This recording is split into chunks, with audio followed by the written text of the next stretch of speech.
Mesdames et messieurs, bonsoir. Je suis très heureuse de vous retrouver pour ce flash.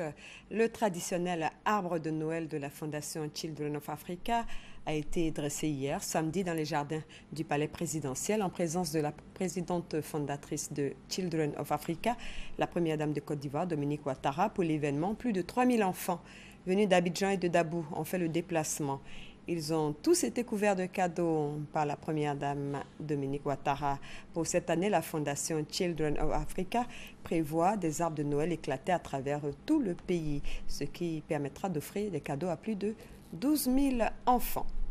L'Autorité nationale de régulation des marchés publics a rendu public hier, donc vendredi, un audit réalisé sur le stock de marchés en souffrance sur la période 1993-2012.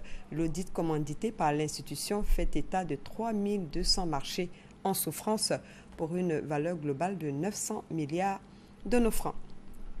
401 réfugiés ivoiriens en provenance du Libéria sont rentrés en Côte d'Ivoire hier vendredi.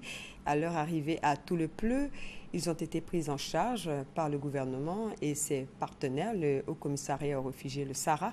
Ce convoi annonce la reprise officielle du rapatriement volontaire des réfugiés ivoiriens au Libéria, suspendu en juillet 2012 en raison de la menace Ebola.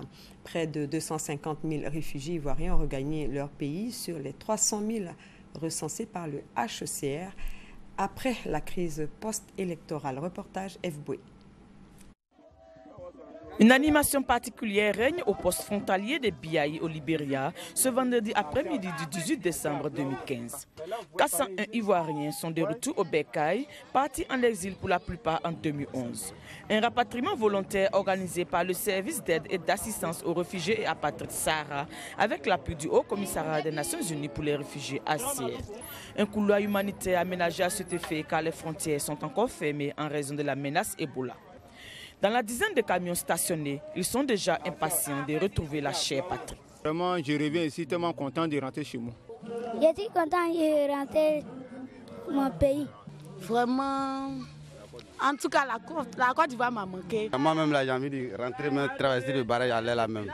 Traverser rapidement le fleuve Nion, frontière naturelle entre la Côte d'Ivoire et le Libéria, mais avant on se soumet aux formalités d'usage sous le regard bienveillant de la délégation ivoirienne venue les accueillir et conduite par le préfet de Toulepleu. Enfin, on foule le sort de la Côte d'Ivoire, direction le camp de transit de Toulepleu village où ils passeront 24 heures avant de rejoindre leurs différentes localités, toute disposition ayant été prise par l'État et ses partenaires pour faciliter leur réintégration. Nous faisons ce qu'on appelle le suivi psychologique, à savoir écouter ces personnes qui rentrent et leur faire comprendre qu'effectivement, ils sont certes partis, mais qu'il y a vraiment une joie à partager sur cette terre ivoirienne. J'ai dû leur dire que certainement venant, ils ont des appréhensions, ils ont des préoccupations, mais nous sommes là pour les rassurer, pour leur dire qu'en ce qui concerne le problème de réintégration sociale, administrative et économique de ces réfugiés, mais toutes les dispositions seront prises pour que ces compatriotes qui sont revenus puissent réintégrer la vie sociale, administrative et économique dans le département. En attendant donc des lendemains meilleurs sur sa terre natale, on se restaure après une journée remplie d'émotions. Le ministère de la Santé, à travers le Programme national de lutte contre le tabagisme, l'alcoolisme et la toxicomanie et l'Autorité de régulation de la restauration et des métiers de l'alimentation ont fait une inspection hier nuit dans les maquis, restaurants et bars de la commune de Cocody. L'objectif étant de sensibiliser les tenanciers de ces espaces, mais également les clients, sur l'interdiction de fumer dans les espaces publics. À l'étranger, la présidence burundaise a annoncé ce dimanche son opposition au déploiement sur son sol d'une mission militaire de l'Union africaine composée de 5000 hommes, selon le porte-parole adjoint du président burundais, Pierre Nkurunziza. Si les troupes de l'Union africaine venaient sans l'aval du gouvernement, il s'agirait alors d'une force d'invasion et d'occupation. Le gouvernement burundais se réserverait dans ce cas le droit d'agir en conséquence. Pour les autorités burundaises, cette décision de l'Union africaine ne peut s'appliquer sans l'aval du Conseil de sécurité de l'ONU.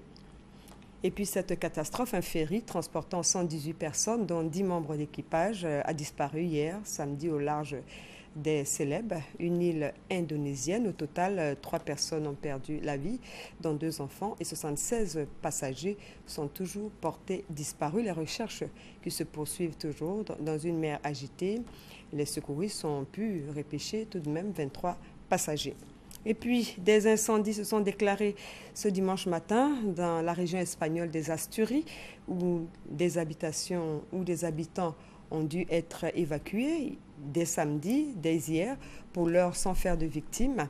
Selon une estimation des secours, environ 230 personnes sont mobilisées sur le terrain pour lutter contre ces feux, essentiellement des pompiers et des employés d'entreprises forestières.